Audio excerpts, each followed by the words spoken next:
ঝাল ঝাল জল খাবো।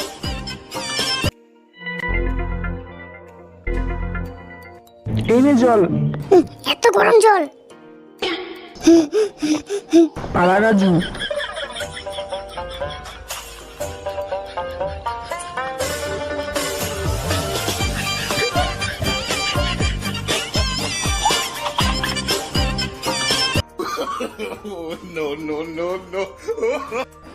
কোথায় যাচ্ছিস তুই?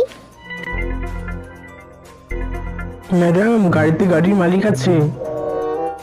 এটা গাড়ি ম্যাডাম, কোনো ঘর নয়। এখানে উঠতে হলে 1 ঘন্টার জন্য 200 টাকা, আর যদি 2 ঘন্টার জন্য নিন তাহলে 300 টাকা দিতে হবে। আমার কাছে টাকা নেই, আমি যাচ্ছি। আপনার টাকার দরকার তো দিচ্ছি টাকা। এই যে ক্রেডিট কার্ড, যান এখান থেকে, গাড়িটা আমার। রাজু, এবার তুই কোথায় যাবি? আমি আসছি।